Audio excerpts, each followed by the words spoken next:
மாம்சத்தின் கிரியைக்கு விலகி இருக்கிறோமா அல்லது மாம்சத்தின் கிரியைக்கு உடன்பட்டிருக்கிறோமா என்பதை தான் நம்ம பார்க்க போறோம். இதுல வேதத்துல ஒரு சில மனிதர்கள் நான் உங்களுக்கு குறிப்பிட சொல்ல ஆசையா இருக்கிறேன். ஏன்னு சொன்னா அந்த மனிதர்கள் பார்க்கும்போது எத்தனை துன்பங்கள், போராட்டங்கள், நிந்தைகள், அவமானம் வந்த போதிலும் கூட அவர்கள் பார்த்தபோது மாம்சத்தின் கிரியை ஒரு துணிவில் செயல்படும் சொல்லிட்டு அந்த வேதத்தின் ரகசியம் நான் அதிகமாக படிச்சது நிமித்தம் நான் நிச்சயம் கற்றுக்கொண்டேன். அநேக ஊழியக்காரர்கள் சொல்லிக்கலாம், கேள்விப்பட்டிருக்கோம் இல்லையா? நமக்கு தெரிஞ்சதான ஒரு தேவ மனுஷன் தான் யோபுவின் புத்தகம் எடுத்துக்கொள்வது. யோபுவின் சரித்திர புத்தகம் 1ஆம் அதிகாரம் 8ஆம் வசனத்தை வாசிப்போமா? இங்க நமக்கு எல்லாருக்கும் தெரிஞ்சதான ஒரு சப்ஜெக்ட் தான் இது. யோபுவோடு கூட யோபுவை குறித்ததான தேவன் சொல்லுகிற சாட்சியான காரியங்கள், பிசாசானம் எப்படியெல்லாம் வாதிக்க வேண்டும் என்று சொல்லி நிறுவப்பட்டதை தேவனை கற்று அவனுக்கு ஒப்பு கொடுத்ததான காரியங்கள் தான் நம்ம பார்க்கிறோம் இல்லையா? அதில் நம்ம தெரிஞ்சுக்கிற ஒரு விஷயம் சொன்னா அவர் மாம்சத்தின் கிரியைக்கு விலகினதை நாம் நிச்சயமா கற்றுக்கொள்ளணும். ஏன்னு சொன்னா அவர் விலகினாரா விலகலையா, அதுதான் முக்கியமான விஷயம். இப்ப படிங்க. சாத்தானை நோக்கி கவனம் வைத்தாயோ, உத்தமனும் சன்மார்க்கனும் தேவனுக்கு பயந்து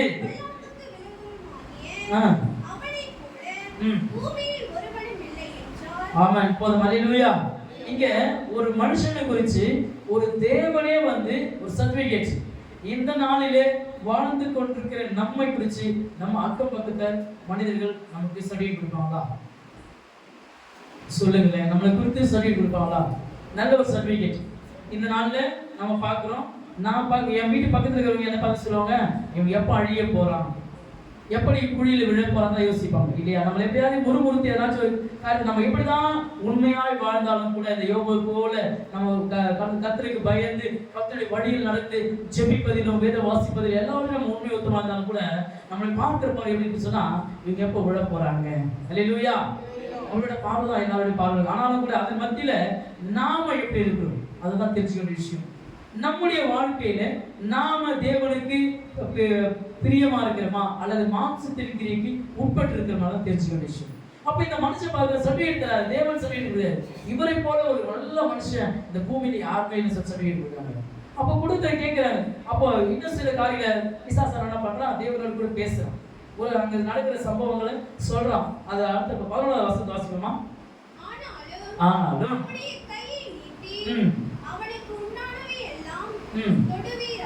தொடுவீரானால்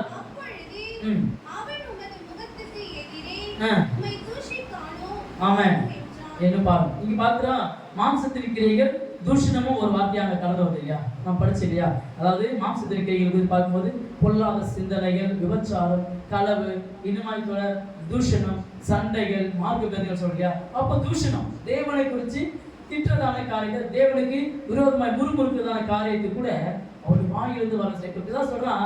நீ அவருக்கு எல்லாத்தையும் கொடுத்து வச்சிருக்கிறத, அதனால தான் அவருக்கு சந்தோஷமா எப்போதும் வணங்கிட்டு இருக்காரு, எப்போதும் துதிச்சுக்கிட்டு இருக்காரு, ஒரு குறைவில் அவருக்கு இருக்காருதா, அவருக்கு ஆஸ்தி அந்தஸ்து எல்லாம் இருக்குது. அதான் தான் என்ன பண்ணாரு, உனக்கு தூசிக்காம கொள்ளவன் உன்னை வணங்குறா சொல்லிட்டு இந்த பிசாசன் சொல்றான். அப்போ சொல்றாரு, அப்போ எல்லாத்தையும் எடுத்து பாருங்க, அவனை கட்டாயமா தூசிப்பான்னு சொல்றாரு பிசாசு சொல்றான். அப்போ தேவன் சொல்றாரு, மறுபடியும் ஒரு காரியத்தை வாசிப்பான். 20ஆவது வசனம் அதிலேயே வாசிக்கிறேன், 20-22 வரைக்கும் வாசிங்க. இங்க என்ன நடக்குது சொன்னா, நம்ம இதுக்கு முன்னதாக பார்க்கும்போது பிசாசானவன் அவருடைய அவருக்கு உண்டான எல்லாவற்றையும் என்ன பண்றான், எடுத்து போடுறான். அவருக்கு நிறைய இழப்புகள் தொடர்ந்து அவருடைய பிள்ளைகள் இழந்து போறாங்க, அவருடைய ஆஸ்தி பாஸ்தி எல்லாம் இழந்து போகுது, எல்லாமே இழந்து போற சூழ்நிலையில இந்த கடைசி நேரத்துல பாக்குறோம். அவர் சொல்றாரு 20 வாசி திரும்ப இங்க என்ன நடக்குது, எல்லாத்தையும் இழந்துட்ட சூழ்நிலை அவர் நிற்கும் போது சொல்ற காரியம், அப்பொழுது யோபு எழுந்திருந்து தன் சால்வையை கிழித்து பாருங்க மொட்டை அடிச்சுக்கொண்டு பணிந்து வந்தேன் திரும்புவேன்.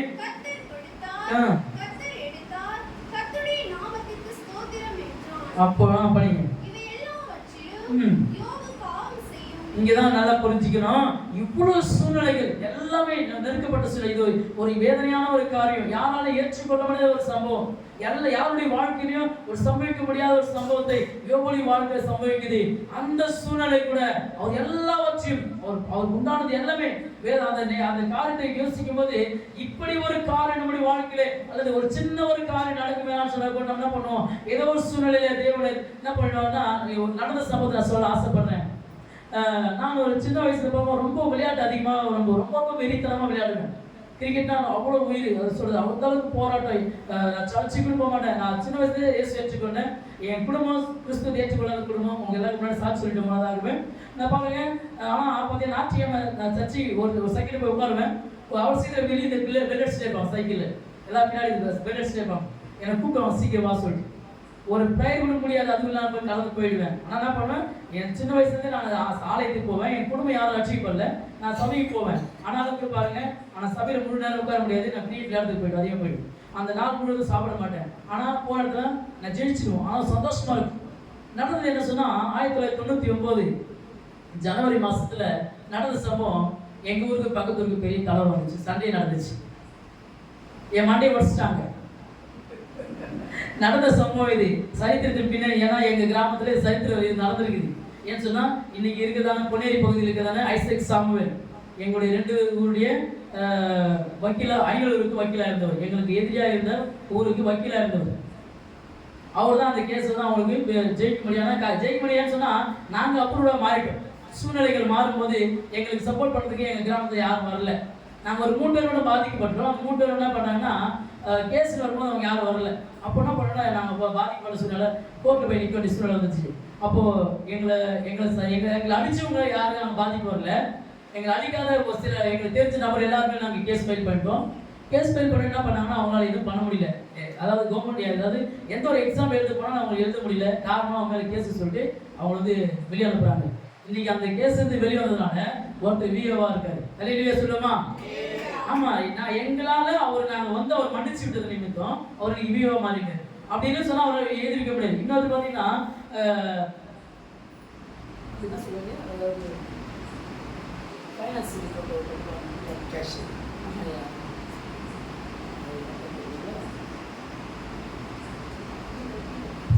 அதாவது உயர்ந்த பதவி தான். அதுல இருந்து பாத்தீங்கன்னா ஒரு நல்ல ஒரு பொசிஷன் இருக்காரு. அவரும் வந்து எங்களுக்கு கேட்கிறாரு, ஐயா நாங்க தெரியாம இது சண்டை போட்டுட்டோம், எங்க சம்மந்தம் இல்லாதவங்க நாங்க வந்து விளையாடிட்டு இருக்கும் போது அவங்க விளையாடிட்டு இருக்காங்க, சம்மந்தமே இல்லாதவங்க என்ன பண்ணா வெளியே வந்து எங்களை அடிச்சு போயிட்டாங்க. ஒரு 2 பேர் பாதிச்சுப்பட்டுட்டோம். அந்த அதுல 3 பேரை நாங்கள் 3 பேர் போயிட்டு அதுல கேஸ் இன்வால்வ் ஆயிட்டோம். இந்த பைசெல்லாம் செக் பண்ணோம் இல்லையா,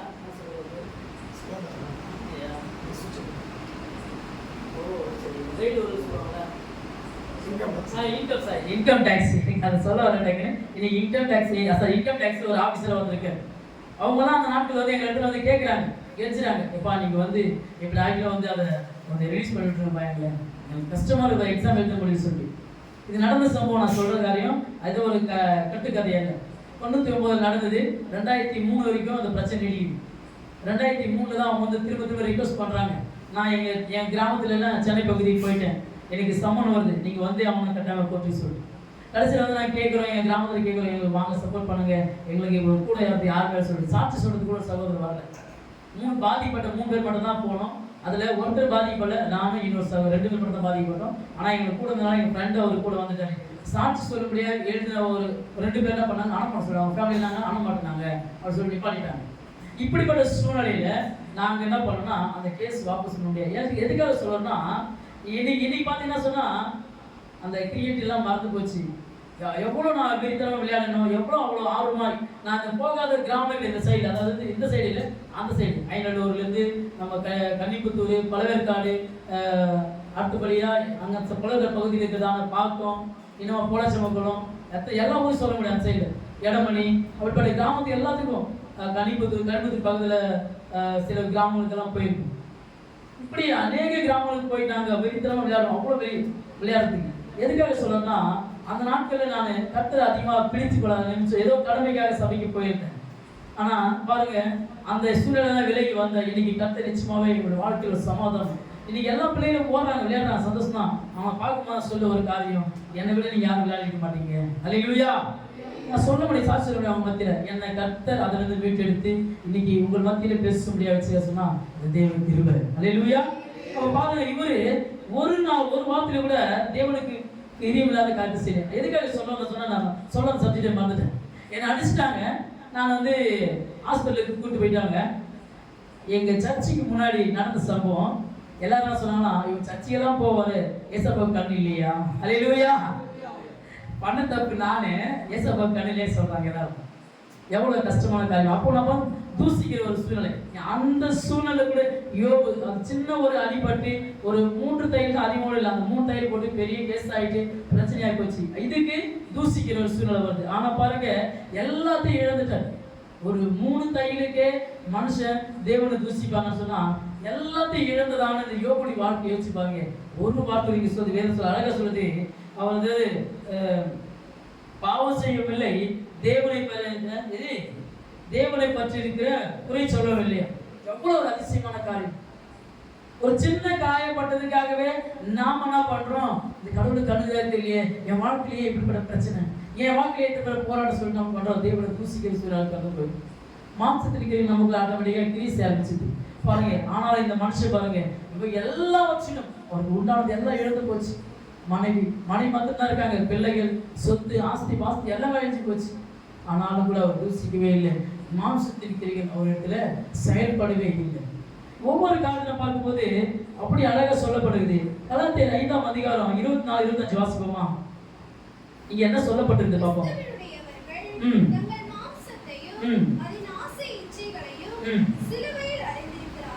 இங்க அழகா சொல்லுது, இந்த வார்த்தை சொல்லுது, கிறிஸ்துவினுடையவர்கள், அதாவது இயேசுவை ஏற்றுக்கொண்டு அவருடைய அடிச்சுவடியில் வாழுகிறதான நம்மை பார்த்து சொல்ற காரியம் என்ன சொல்றீங்க? கிறிஸ்துவினுடையவர்கள் மாம்சத்தையும் அதன் கிரியைகளையும் சிலுவையில் அறிந்து விட்டார்கள்.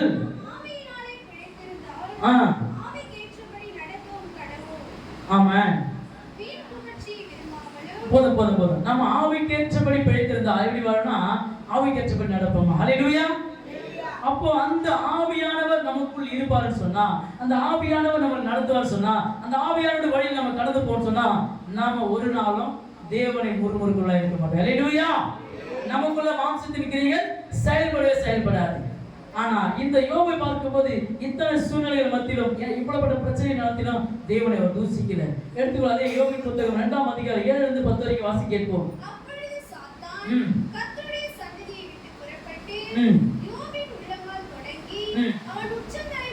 திரும்ப ஒரு சோதனை நடக்குது. என்ன இப்படிப்பட்ட எல்லாத்தையும் எடுத்துட்டான், சொந்த பந்தங்கள், ஆஸ்தி பாஸ்தி எல்லாம் போயிடுச்சு. ஆனாலும் கூட தேவனை தூசிக்கல. இப்ப என்ன பண்றான்னு சொன்னா தேவனுக்கு அனுமதி கேட்கிறான். கர்த்தர் சொல்ற, தேவன் சொல்ற என்ன சொல்றனா, அவன் ஜீவனை எடுக்க மாத்திரம் அனுமதி இல்ல, மத்த எல்லாவற்றையும் என்ன செஞ்சு சொல்றாங்க. இப்ப என்ன பண்றான், இவன் செய்யற காரியம் உள்ளங்கால் தொடங்கி உச்சந்தலை வரைக்கும் வியாதியை உண்டாக்குறான். நம்ம எல்லாரும் தெரிஞ்சுக்கலாம். அடிக்கடியா யோபை பத்தி நம்ம கேட்டிருக்கிறோம், அநேக யோபை பத்தி பேசியிருப்பாங்க, கேட்டிருக்கலாம். ஆனா இந்த காலத்தை பார்க்கும்போது பாருங்க, இதுல நம்ம தெரிஞ்சுக்க வேண்டிய விஷயம் சொன்னா, அவர் ஒரு வார்த்தை கூட இத்தனை வேதனையான சூழ்நிலை, தன்னுடைய சரீரத்தை தன்னுடைய நகத்தை கொண்டு அதை சரி செய்ய முடியாத அளவுக்கு வேதனை, அந்த நகத்துல பிடிக்க முடியாத அளவுக்கு ஒரு ஓட்டை எடுத்து அந்த சரீரத்தை தேய்த்து கொள்ற அளவுக்கு ஒரு வேதனை உண்டாக்குற சூழ்நிலை மத்தியில கூட கடைசியா 10 வாசிங்களேன். இங்க என்ன நடக்குது சொன்னா, அவங்க மனைவி சொல்றாங்க, இவ்வளவு சூழ்நிலை நடந்து போச்சு, உன்னுடைய சரீரத்தை நீ தொடுவதற்கு உன்னுடைய கைகள் என்ன பண்ணல, உதவியா இல்லையே, இந்த மாதிரி சூழ்நிலை நீ ஏன் வாழ்ற? இப்ப யார் சொல்றாங்க, அவங்க மனைவி சொல்றாங்க. அவரை பார்த்து படிங்க. சரி வசனம். அப்பொழுது அவள் இங்க பாருங்க அழகா சொல்றாரு. இங்க அவங்க மனைவி சொல்றாங்க, திட்டாங்க. அப்பொழுது அவன் மனைவி 9 வாசிங்களா.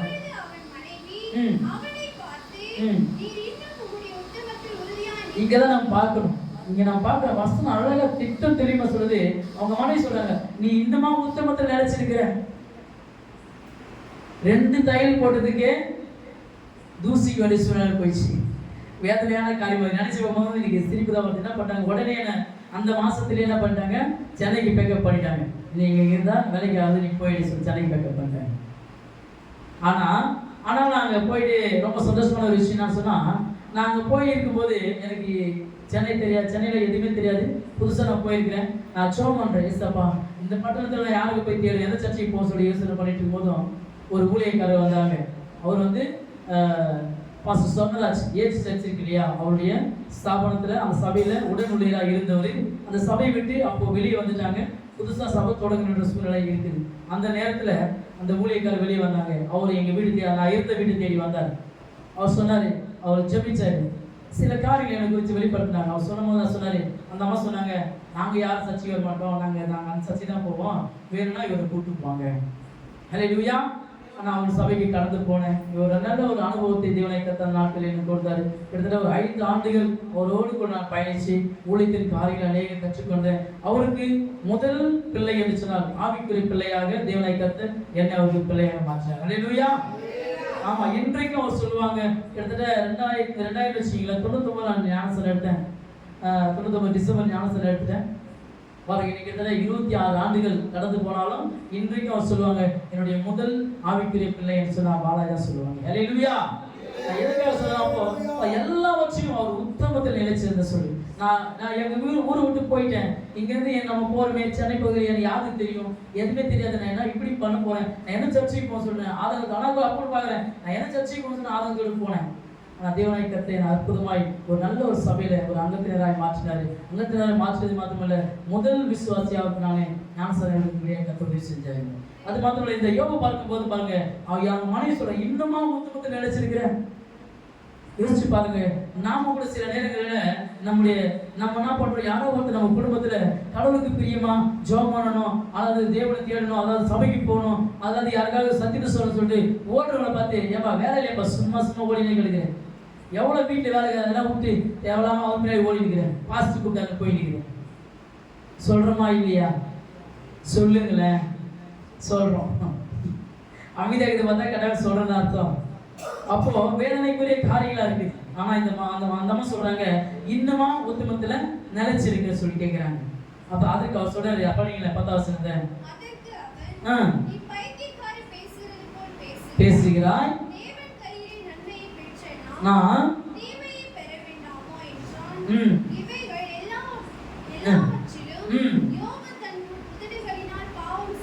அல்லேலூயா சொல்லுமா. அல்லேலூயா. இங்க பாருங்க, அவர் உதடால கூட உள்ளத்துல கூட இல்லைங்க, உதடால கூட என்ன பண்ணாரு, பாவம் செய்யலையே. உதடால எப்ப அழகா ஒவ்வொரு காட்சியில் பாருங்க. அவர் இங்க 1ஆம் அதிகாரத்துல பார்க்கும்போது பார்த்தா சொன்னா 22ல அழகா சொல்லப்படுது. அவர் பாருங்க, எல்லாவற்றையும் யோபு பாவம் செய்யாமல் இருந்தா சொல்லுது, எல்லாவற்றையும். அப்போ இங்க பாக்குறோம், அவர் உதடாளவு கூட தப்பா தேவனை குறித்து பேசலையா. அவர் உத்தமத்தில் நிலைச்சது மாத்திரமல்ல, இங்க சொல்றது மாம்சத்தின் கிரிகள் அவர்களோட செயல்படலை. அதுதான் முக்கியமான காரியம். அல்லேலூயா. ஆமாங்க, மாம்சத்தின் கிரியை செயல்படலை. இன்னும் சில காரியம் நான் இன்னும் விவரமா சொல்லுவேன்.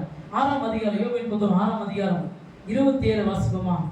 இங்க ஒவ்வொரு காரியத்தை தேவனை கத்த திட்ட தெளிவாக அவரை குறித்து பார்க்கிறோம். அவர் எல்லாவற்றும் உண்மையா இருந்ததா சொல்ல பார்க்கிறோம். அவர் தன் நண்பர்கள் தூசிக்கிறாங்க, சொந்த பந்தெல்லாம் தூசிக்கிறாங்க, அதன் மத்தியிலும் கூட அவர் ஒரு நாளும் தேவனுக்கு பிரிப்பில்லாத காரியத்தை அவர் ஒரு வேலை கூட தவறான வார்த்தை அவர் வாய்ந்து புறப்படாதபடிக்கு அவர் உத்தமத்தில் நினைச்சது சொல்லி வாசிங்க. 6ஆம் அதிகாரம் 27 வாசிங்க.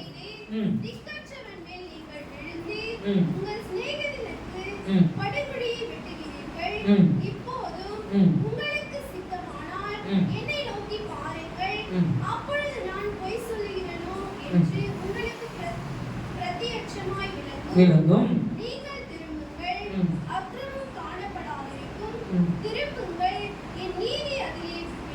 பாருங்க, எல்லாவற்றையும் சொல்றேன், நான் எல்லாத்துலயும் உண்மையா இருக்கிறேனே, நான் ஒரு தப்பு சொல்ல. இவங்க நண்பர்கள் சொல்றாங்க, ஐயோ நீ ஏதோ தப்பு பண்ணிட்டப்பா, நீ ஏதோ பேசிட்ட, தேவனுக்கு தூசணமான காரியம் செஞ்சுட்டு சொல்றாங்க.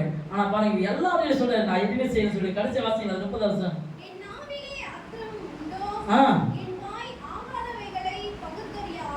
ஆமா, அல்லேலூயா. பாருங்க, அவர் சொல்றாரு, நாவில் அவர் நாவல் கூட தவறான ஒரு வார்த்தை பேசல. அது மாத்திரம் இங்க சொல்ற கடைசியா, ஆகாத ஒன்றும் பகுத்தறியாதோ. எனக்கு தெரியாதா தேவனை குறித்து தப்பா பேசுவேணும், நான் தேவனை குறித்து ஏதாச்சும் சொல்லிடுவேணும், எனக்கு தெரியாது, எனக்கு தெரியாதா சொல்றாங்க. எல்லா வருஷம் அவர் உண்மை உத்தமத்தில் நிலைத்திருந்து தேவனுக்கு பிரியமான காரியம் செஞ்சது மாத்திரமல்ல, அவர் மாம்சத்தின் கிரியைக்கு விலகிறதா பார்க்கிறோம். ஏன்னு சொன்னா தலைப்பு சொன்ன இல்லையா, மாம்சத்தின் கிரியைக்கு விலகின மனிதன் அப்படின்னு சொல்லும்போது இந்த மனிதன் மாம்சத்தின் கிரியைகளுக்கு விலகி வாழ்ந்தார் என்று அழகாக சொல்லப்பட்டிருக்கிறது. அதை 13ஆம் அதிகாரம் 4 வாசிப்போமா? இங்கே இன்னும் தெளிவா சொல்லப்பட்டிருக்கிறது.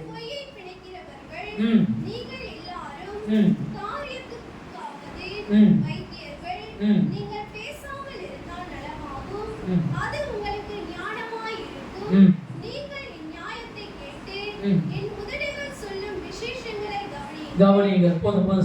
இப்ப பாருங்க, இங்க சொல்ற எல்லாவற்றிலும் அவர் உத்தமமாய் உண்மையா நடந்தா சொல்றாங்க. இதுல 15 வசனம் வாசிங்களேன். 15. ஆமென். அல்லேலூயா சொல்லுமா? அல்லேலூயா. எவ்வளவு ஒரு ஆச்சரியமான வார்த்தை பாருங்களேன். என்ன சூழல் அவர் என்னை கொண்டே போனாலும் பரவாயில்லப்பா, அவர் என்னை கொண்டு போட பரவாயில்ல, என்ன வாழ்க்கை முடிய போது அவ்வளவுதான், அதை பத்தி கவலை இல்லை. ஆனாலே அவர் என்னை கொண்டு போனாலும் கூட அவர் மேல் என்ன பண்ணுறா? நம்பிக்கையா இருப்பேன்.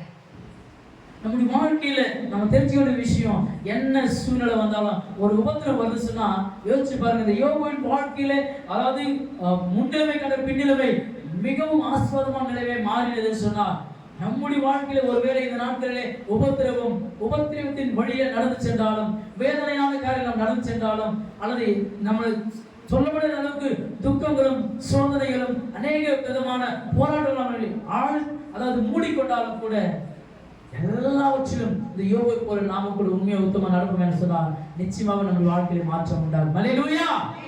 அதுதான் உண்மை, அதுதான் வேதம் சொல்லுது, அதுதான் பறைசாற்றி கொண்டிருக்கிறது. எந்த சூழலும் மாம்சத்தின் கிரியைகள் வெளிப்படாத ஒரு மனுஷனாக அவர் வாழ்ந்தார் என்று வேதம் சொல்லி கொண்டிருக்கிறது. இன்னொரு காரியம் நம்ம விளக்கமா பார்ப்போம். 27ஆம் அதிகாரத்துல பார்ப்போமா? 27 1 3 வாசிப்போம்.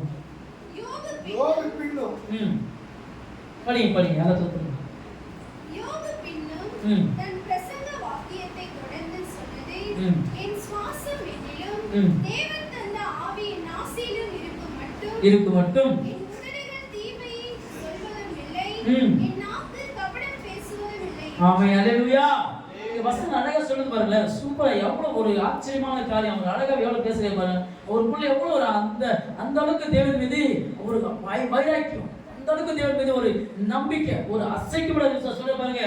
இங்க 4 வசனம் சொல்லுது. சாரி 3 வாசிங்கள. என் உதடுகள் சொல்வதும் இல்லை, அவர் நாக்குல அதான் முன்ன சொன்னார், அவர் உதடாளவு கூட பாவம் செய்யல, உள்ளத்தளவு கூட பாவம் செய்யல, உதடாளவு பாவம் செய்யல. இங்க அழகா திரும்ப சொல்றாரு, என் உதடுகள் தீமையை சொல்லவும் இல்லை, என் நாக்கு கபடம் பேசுவதில்லை என்று என் நியாயத்தை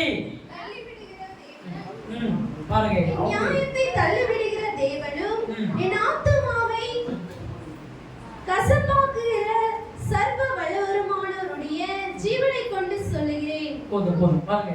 அப்போ எத்தனை விதமான காரியங்கள் நேரிட்டாலும் கூட அவர் சொல்றாரு, அவர் உதடாளவு கூட, அவருடைய நாக்களவு கூட ஒரு வார்த்தை கூட தேவனை அவர் யோசிக்க சொல்ல பார்க்கணும். நம்முடைய வாழ்க்கையில தான் திரும்ப சொல்ற காரியம் தேவனாயை கட்டு அந்த கடைசி இந்த காலத்துக்கு பிறகு 42ஆம் அதிகாரம் 10 வசனத்தை வாசிப்போமா?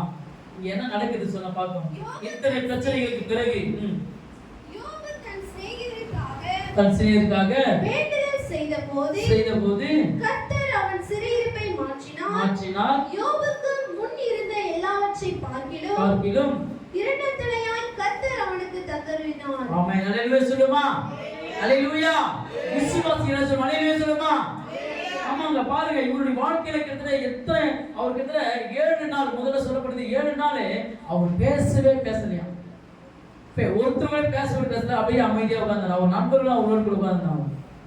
எப்படி நடக்கும் அந்த மாதிரி காரியம்? சாப்பிடல, பேசல, அமைதியா உட்கார்ந்துருந்தாங்க. அத்தனை சூழ்நிலைக்கு பிறகு இப்படிப்பட்ட பிரச்சனை பேசுறாங்க. ஆனாலும் கூட தேவனாய் கர்த்தர் அவரோடு கூட இருந்த வேலை சொல்லி கொண்டிருக்கிறது. அவர் நடத்தினார். ஆனால் அவருக்கு அநேக பாடுகள் உலக சொல்றது போல, அதாவது வெள்ளியை உடவிட்டு அது சுத்த பொன்னாய் மாறும்போது தான் அது எல்லாருக்கும் செழிப்பாய் மாறும். இன்னைக்கு நம்ம கழுத்திலேயோ காலிலே போட்டு கொண்டிருக்கிறதான பொருட்களை, ஆபரணங்களை பார்க்கும்போது அதுக்கு முன்பதாக மண்ணிலிருந்து வெட்டி எடுக்கப்பட்டு பின்பு அதை அலசி அதை சுத்தப்படுத்தி மறுபடியும் அது நெருப்பில் போட்டு சுட்டு பிறகுதான் அது பொன்னா மாறுது போல நம்முடைய வாழ்க்கையில பாடுகள், நிந்தைகள், அவமானங்கள் நேர்ந்த போதிலும் அதில் நாம் சகித்து வாழும்போது தேவனை கர்த்தர் நம்மையும் அப்படி பொன்னாய் மாற்றுவார். அல்லேலூயா. அப்போ அந்த சூழ்நிலைக்கு நம்ம மாம்சத்தின் கிரியைகள் செயல்படாதபடிக்கு நம்ம வாழ வேண்டும் என்று சொல்லி பார்க்கிறோம். இப்படி ஒரு மனுஷனை பார்த்து இன்னொரு மனுஷனுக்கு தான் பார்க்கலாமா? ஆதியாகமம் எழுதின புத்தகம், ஆதியாகமத்திலே 37ஆம் அதிகாரம் அழகா சொல்லப்படுது. சரித்திரத்தின் புத்தகம் இது பஞ்சாகமங்கள் சொல்லப்பட்டதான புத்தகத்துல இருந்து நம்ம பார்க்கிறோம். ஆதியாகமம் 37. இந்த மனுஷனுடைய வாழ்க்கையில என்ன நடக்குதுன்னு சொன்னா பார்க்கலாம். யோபு குறித்து பார்த்தோம் இல்லையா? இந்த மனுஷனுடைய வாழ்க்கையில தேவனாய் கர்த்தர் எப்படிப்பட்ட காரியங்கள் செய்தார். 37:2-5 வாசிப்போம். வரலாறு.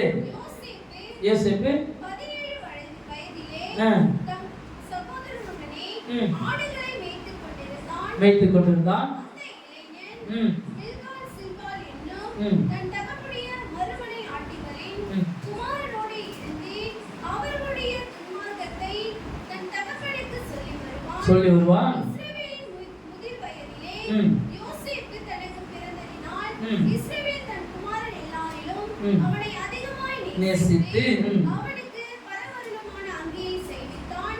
அவனுடைய சகோதரர் எல்லாரிலும் அவனை தங்கள் தகப்பன் அதிகமாய் நேசிக்கிறதை அவன் சகோதரர் கண்டபொழுது அவனோடே பட்சமாய் பேசாமல் பகைத்தார்கள். எது சொல்றாங்க இங்க? யாரும் சொல்றது தகப்பன் தன் ஒரு சகோதரன் மீது அன்பு வைத்த நிமித்தம் அந்த சகோதரனை எல்லாரும் பகைக்கிறாங்க. அந்த 5 வாசிச்சு லாஸ்டா. யோசேப்பு ஒரு சொப்பனத்தை கண்டு அறிவித்தான். அது நிமித்தம் போதும். அல்லேலூயா. இங்க பார்க்கிறோம் இந்த மனுஷனை குறித்து பார்க்கும்போது இவர் ஒரு சொப்பனத்தை காரணம். இவன் இவன் குடும்பத்துல நேசிக்கக்கூடிய ஒரு மனுஷனா பிள்ளையா வளர்றாரு. வளர்றது மாத்திரமா இது யாருக்குமே பிடிக்கல. அவன் நண்பர், அதாவது அவனுடைய உறவு, அதாவது உடன் பிறந்தவர்கள் தான், தூரத்து மக்கள் அல்ல, உடன் பிறந்தவர்களுக்கு அவனுக்கு பிடிக்கல. அவர் அப்பா நேசிக்கிறது மாத்திரமல்ல, அது மாத்திரமல்ல ஒரு சொப்பனம் வருது. அந்த சொப்பனத்தை குறித்து அவரு சொல்லும் போது இன்னும் அவனுக்கு எரிச்சலாகுது. என்ன சொன்னா 12 அரிக்கட்டுகள் என்னை வணங்குறதே சொல்லி இதெல்லாம் நம்ம அநேக கேட்டிருப்போம். அதே மாதிரி சூரியனும் சந்திரனும் என்னை வணங்க சொல்லும் போது எல்லாருக்கும் எரிச்சலாகுது. அவங்க அப்பா சொல்ற நானுமே உன்னை வணங்கணுமா அப்படின்னு சொல்லிட்டு உதாசீனப்படுத்துறாங்க. உதாசீனப்படுத்துறது மாத்திரமல்ல, இவரை இந்த யோசனை கொண்டு அநேக இடங்களில் வேதனைப்படுற சூழ்நிலை நடக்குது. அவர் என்ன பண்ணாங்க? அது எல்லாருக்கும் தெரிஞ்ச காரியம் தான். நம்ம பார்த்துக்கோ, அதிக பிரசங்கமாக நம்ம சொல்லப்பட்ட காரியம். இவர் என்ன பண்றாங்க? சகோதரர்லாம் கொன்று போட முடியாது முயற்சி பண்றாங்க. ஆனால் கொன்று போடாதபடிக்கு அவரை எப்படியாவது வித்து போட சொல்லி ஒரு குழியில போடுறாங்க. குழியில போட்டு மறுபடியும் தூக்கி எடுத்து மீடியா தேசத்துக்காரனுக்கு வித்து போடுறாங்க. வித்து போட்ட பிறகு என்ன நினைக்க சொன்னாங்க? ஒரு அடிமையாய் போறாரு. மீடியா தேசத்துல வரப்படுறாரு, அடிமையா போறாரு. அடிமையா போன இடத்துல மறுபடியும் அங்கிருந்து விற்கப்பட்டு பிறகுதான் அவரு எகிப்துக்கு கடந்து போகிற சூழலை பார்க்கிறோம். அப்போ அங்க ஒரு அடிமைதானமாய் போனதான யோசேப்பு 17 வயசுல சொப்பனத்தை சொன்னதான யோசேப்பு வாழ்க்கையில என்ன நடக்குது? அவருக்கு வாழ்க்கையில கூட அவருக்கு கூட மாம்சத்தின் கிரியைகளுக்கு விளைகிற மனுஷனா வாழ்ந்தார் என்று சொல்லிக்கொள்ளுது. அல்லேலூயா. அப்படிப்பட்ட மனுஷனுடைய வாழ்க்கையில என்ன நடக்குது? 39ஆம் அதிகாரம் 9 வாசிக்குமா?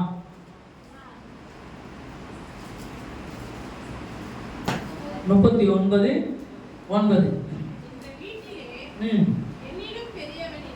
இல்லை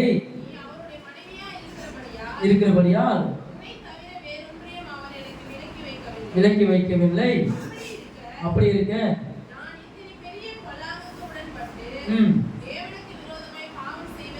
எப்படி என்றால், அல்லேலூயா.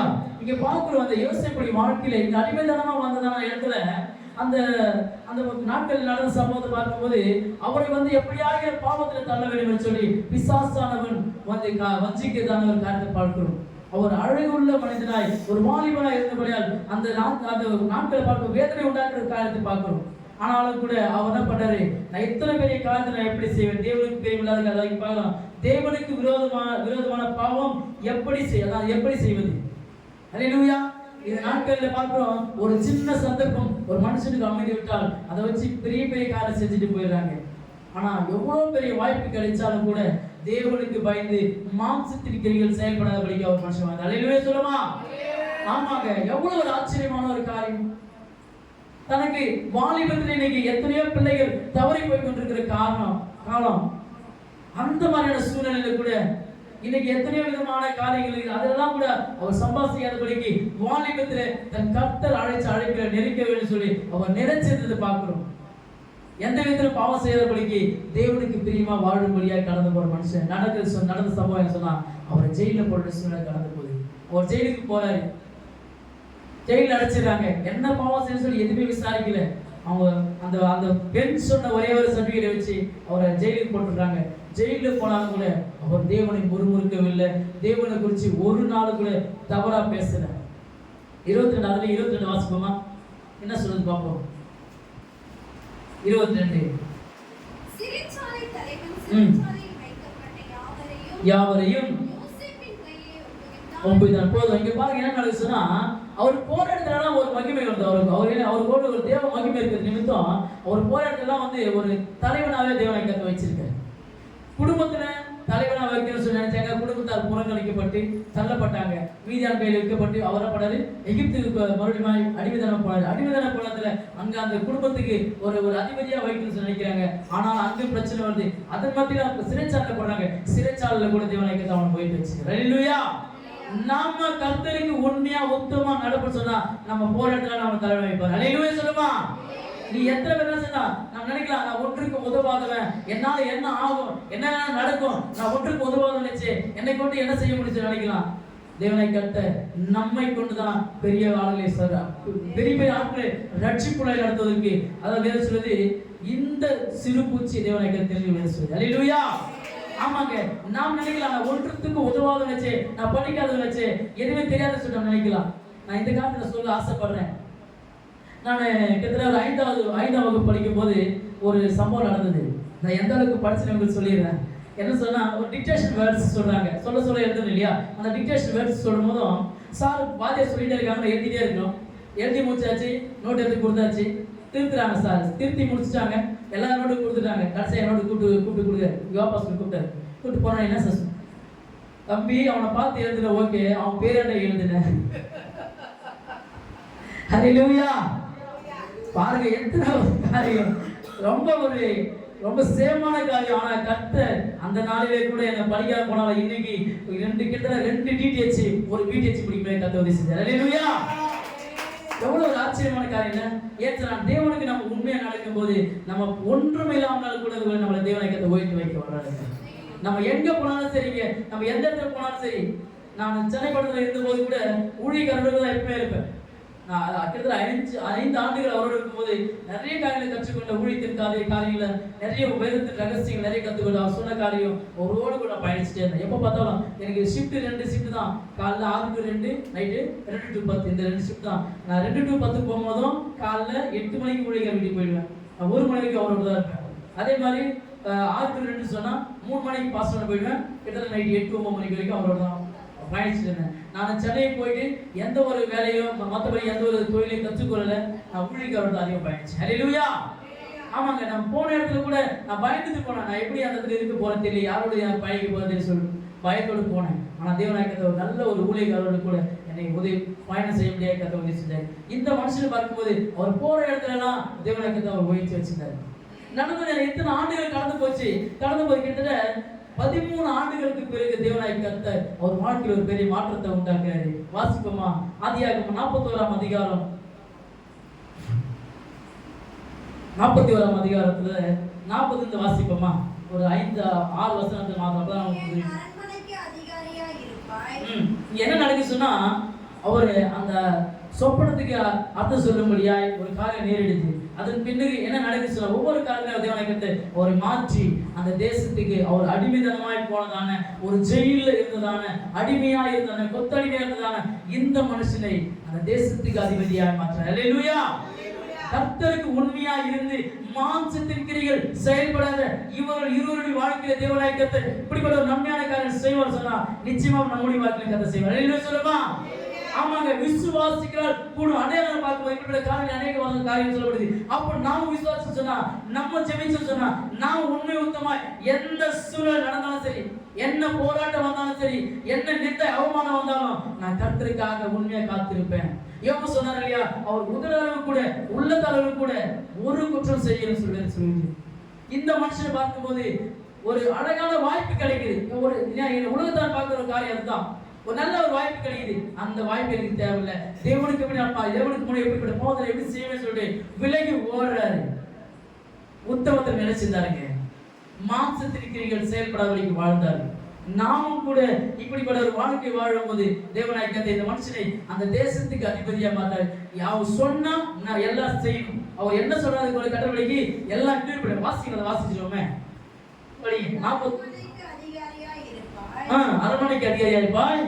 வாக்கின்படியே என் ஜனங்கள் எல்லாரும் அடங்கி நடக்க. பாருங்க, அவர் சொன்ன ஜனமே அடங்கி, அந்த தேசத்து மக்கள் எல்லாமே அடங்கி நடக்கணும். சிங்காசனத்தில் மாத்திரம் உன்னிலும் நான் பெரியவனாய் இருப்பேன் என்றான். சிங்காசனத்துல மட்டும்தான் நான் பெரியவன், நீ சின்னவனா இருக்க. மற்றபடி எல்லா இடத்துலயும் நீ தான் முக்கியம் சொல்றாங்க. பின்னும் பார்வோன் யோசேப்பை நோக்கி பார் தேசம் முழுமைக்கும் உன்னை அதிகாரி ஆக்கினேன் என்று சொல்லி பார்வோன் தன் கையில் போட்டிருந்த தன் முத்திரை மோதிரத்தை கழற்றி அதை யோசேப்பின் கையிலே போட்டு வெள்ளிய வஸ்திரங்களை அவனுக்கு உடுத்தி பொன் சரபணியை அவனுக்கு கழுத்திலே தரித்து தன்னுடைய இரண்டாம் ரதத்தின் மேல் அவனை ஏற்றி தண்டனையிட்டு படியுங்கள் என்று அவனுக்கு முன்பாக கூவித்து எகிப்து தேசம் முழுமைக்கும் அவனை அதிகாரி ஆக்கினான். ஆமென். அல்லேலூயா. எவ்வளவு ஒரு ஆச்சரியமான காரியம் பாருங்க.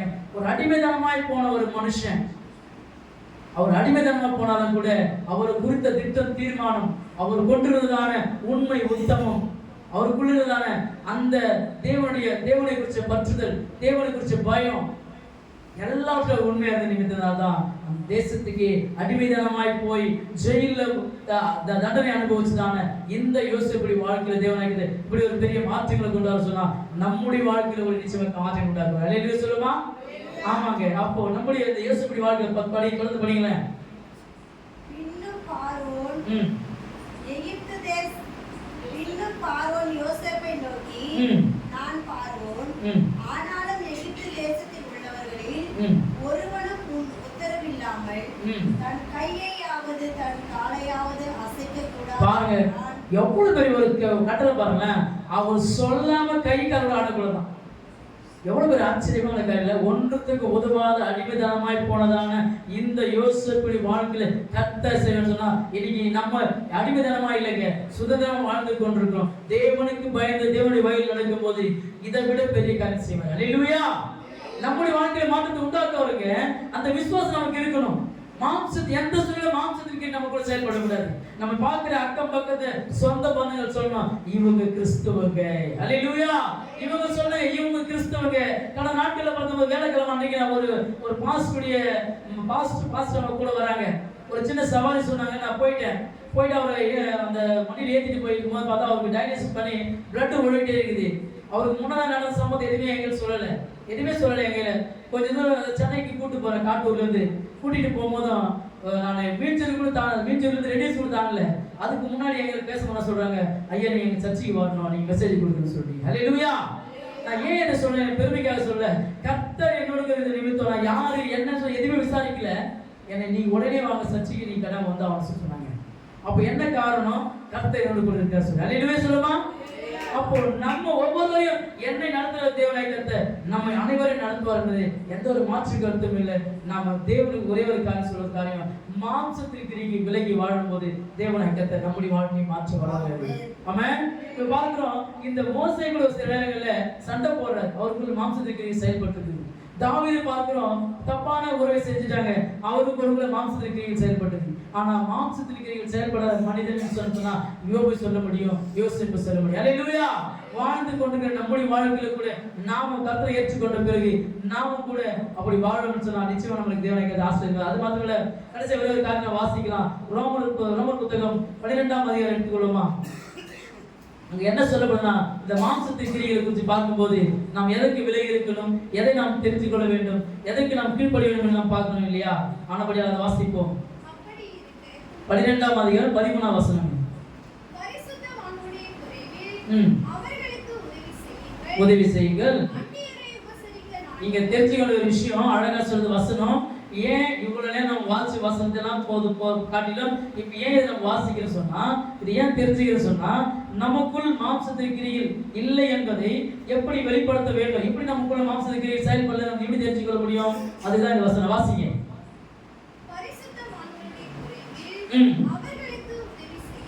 உதவி செய்யுங்கள், உபசரி நாடுங்கள். நல்லா கவனிக்கிற வசனத்தை படிங்க, திரும்ப படிங்க. யார் சொல்ல முடியும்? சொல்ல முடியுமா நம்மளால? நம்மளை துன்பப்படுத்துறவங்களை பார்த்து நீ ஆசீர்வாதமா இருப்பா போப்பா சொல்ல முடியுமா? சொல்ல முடியுமா? சொல்லணும். அல்லேலூயா. நீ சொன்னாதான் கர்த்தர் யோசேப்பை உயர்த்தின தேவனாய் கர்த்தர் யோபு வாழ்க்கை உயர்த்தின தேவனாய் கர்த்தர் நம்முடைய வாழ்க்கை உயர்த்துவார். அல்லேலூயா சொல்லுமா? சொல்லணுங்க. இங்க அழகா சொல்றது அதான். நம்ம மாம்சத்தின் கிரியில் செயல்படாத மனுஷனா மாறணும் சொன்னா என்ன சொல்ல? படிங்க அந்த வசனத்தை படிங்களேன். ஆசீர்வதியுங்கள். சபிக்க கூடாது. ஒரு நாளும் சபிக்க கூடாதுங்க. ஒரு நாளும் சபிக்க கூடாது. நான் வாகனத்துல போறதுனால என்ன அடிக்கடி போலீஸ் மடிக்கு என்ன பண்ணுவாங்க? காசு கேட்பாங்க. ஏதாவது காசு கொடுக்கும் போது என்ன பண்ணுவேன்? ஆர்வம் நாட்கள் நான் என்ன பண்ணிருக்கேன், இதை நான் நிறைய சபிச்சிட்டு இருக்கேன். ரொம்ப கஷ்டமாயிடுச்சு எனக்கு. நம்ம சில நாட்கள் போன பிறகு இது தப்புன்னு தெரிஞ்சோடனே இஸ்தப்பா என்னை மன்னிச்சிருக்கேன். நான் ஒரு காலம் அவங்க என்ன பண்ணுறது, யாரையும் சபிக்க கூட சொல்லுவாங்க. நான் எதுக்காக சொன்னா நம்முடைய வாயிலிருந்து அதாவது நமக்கு நாவிற்கு அதிகாரம் இருக்குது. நம்ம சொல்றது நடக்க சொல்லுவேன்னு சொல்லி ஆனப்படியால நம்ம தப்பான காரியத்தை யாரை குறிச்சும் சொல்லக்கூடாது. நம்மளை விரோதிக்கிறவங்க கூட நம்ம பண்ணோம் ஆசீர்வதிக்கணும்னு சொல்லி அப்போதான் நமக்குள்ள மாம்சத்திற்கு இல்லை என்பதை தெரிஞ்சுக்கொள்ள முடியும். லூக்கா எழுதிய சுவிசேஷ புத்தகம் 6ஆம் அதிகாரம் 27 வாசிச்சு நான் முடிக்கலாம். நேரமும் கடந்துருச்சு. எனக்கு செவி கொடுக்கிற உங்களுக்கு நான் சொல்லுகிறேன். அல்லேலூயா சொல்லுமா? அல்லேலூயா சொல்லுங்களேன். அல்லேலூயா. யாரை சிநேகிக்கணுமா? சொல்ல முடியுமா? எல்லாரும் சிநேகிக்க முடியுமா? சொல்லுங்களேன். சிநேகிக்கணும். அதுதான் தேவனாய்க்கத்தை விரும்புகிற காரியம். நமக்குள்ள இருக்கிற ஒரு நன்மையான காரியம். நம்ம தேவனை ஏற்றுக்கொண்டதற்கு, தேவனை அடிச்சுவடில் வாழ்றதுக்கு அத்தாரிட்டியான காரியம். நாம மற்றவரை மன்னிக்கணும், மற்றவரை நேசிக்கணும். நமக்கு எதிரியா இருந்தாலும் பரவாயில்ல, அவங்க நம்ம என்ன பண்ணுமா? சிநேகிக்கணும். வாசிங்க. நன்மை செய்யுங்கள், ஆசீர்வதியுங்கள், ஜெபம் பண்ணுங்கள்.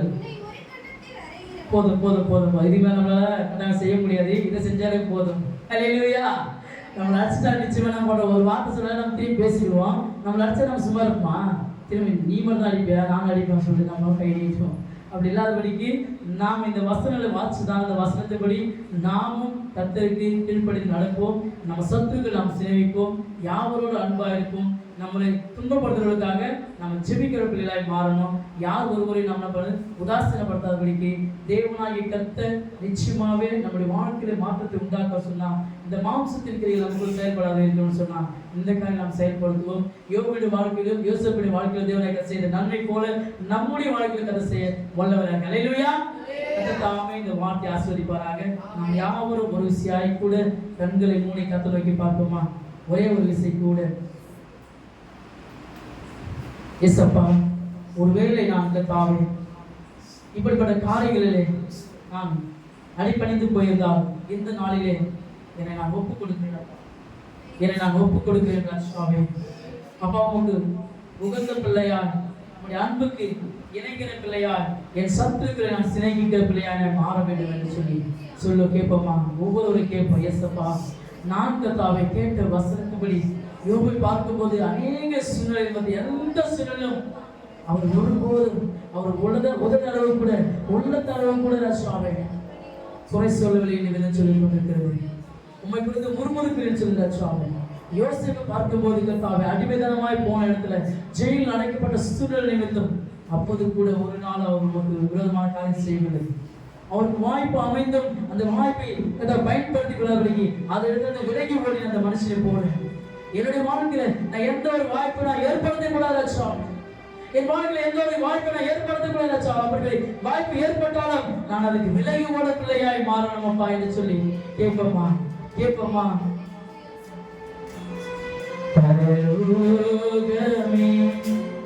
என் சொந்தமே என்று காண்பேனோ, பரலோகமே என் சொந்தமே என்று காண்பேனோ,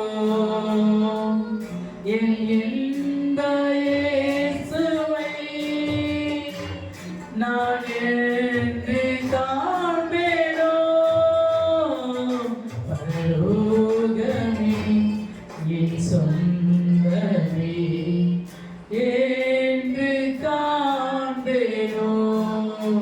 நாம் உத்தமத்தில் நிலைச்சிருக்கும் போது, உண்மையா இருக்கும் போது, கர்த்தருக்கு பிரியமா நடக்கும் போது, அவர் நம்ம சிங்காசனத்தில் சேர்ந்து வல்லவராக. ஹல்லேலூயா சொல்லுமா?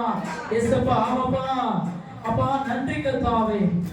இயேசு என் நம்பிக்கையா, இந்த பூமியின் சொந்தமல்ல. இயேசு என் நம்பிக்கையா, இந்த பூமியின் சொந்தமல்ல. பரிசுத்த சிந்தையுடன் சொல்லுவார்கள், பரிசுத்த சிந்தையுடன் இயேசுவை பின்பற்றுவேன். சொல்லுவோம், பரிசுத்த சிந்தையுடன் இயேசுவை பின்பற்றுவேன். சொல்லுமா, பரிசுத்த சிந்தையுடன் இயேசுவை பின்பற்றுவேன். பரலோகமே என் சொந்தமே, என்னை காண்பேனோ. இயேசப்பா, என் மாம்சத்தின் கிரியில ஒழிந்து உமக்கு பிரியமாய் நடக்கும் போது இயேசு எனக்கு சொந்தம் ராஜாவே. அப்பா, இயேசு நடிச்சொரு வாழ நான் பரிசுத்தமாய் வாழ்ந்து பரிசுத்தமாய் ஜீவித்து, அப்பா நான் பரிசுத்தத்தில் நிலைத்திருந்து உத்தமத்தில் நிலைத்திருந்து உறுதியாய் இப்படி ஆண்கள் நிலைத்திருக்க எனக்குள் மாம்சத்திற்கு செயல்பட ராஜாவே. உம்மை அன்பை ருசி பார்க்கிற பிள்ளையாய், நான் யாவரையும் சிநேகிக்கிற பிள்ளையாய், அப்பா என் எதிரிகளை நான் மன்னிக்கிறவனாய் ராஜாவே, என் சத்துருவை நான் சிநேகிக்கிறவனாய் இருக்கிற ராஜாவே. எங்களுக்கு கிருபை பாராட்டுங்க ராஜாவே. அப்பா, இந்த ஒரு வேலைக்கு ராத்திரி போதிலே ஏதோ ஒரு காரணத்தோடு வந்திருக்கிறாச்சு, ஏதோ ஒரு முகாந்தரத்தோடு வந்திருக்கிறாச்சாவே. தேவன் இங்கே கொண்டு வந்ததுக்கு காரணம் ஒரு முகாந்தரம் உண்டு ராஜாவே. மாம்சத்திற்கு ஒழிந்து ராஜாவே. ஓ தேவனுடைய அன்பை பெற்ற பிள்ளைகளாய் நாங்கள் பரலோக ராஜ்யத்துக்கு சொந்தக்கார பிள்ளைகள் என்று அப்பா அநேக அறிந்து கொள்ளப்பட ராஜாவே. நாங்கள் உண்மையிலும் உத்தமத்திலும் பரிசுத்தத்திலும் ராஜாவே நிலைத்திருந்து ராஜாவே. மாம்சத்தின் கிரியில் ஒழிந்து ராஜாவே, ஆவியின் கரையில பெற்றுக்கொண்ட பிள்ளைகளாய் நாங்கள் வாழ்ந்து உங்களுடைய நீதியை நிறைவேற்ற எங்களுக்கு உதவி செய்வதாக. உங்களுடைய நாமம் மகிமைப்படும் ராஜாவே. ஒரு நாளும் உங்களுடைய நாமத்துக்கு விரோதமான காரியங்கள் செய்யாத ராஜாவே. உங்களுடைய அன்பை வெளிப்படுத்த பிள்ளையாய் நாங்கள் எப்போது இருக்க உதவி செய்வதாக. நீர் பொறுப்படுத்திக் கொள்ளுங்க. மீதியான விளைவு கலந்தாக இயேசுவுக்கு நல்ல பிதாவே, ஆமென்.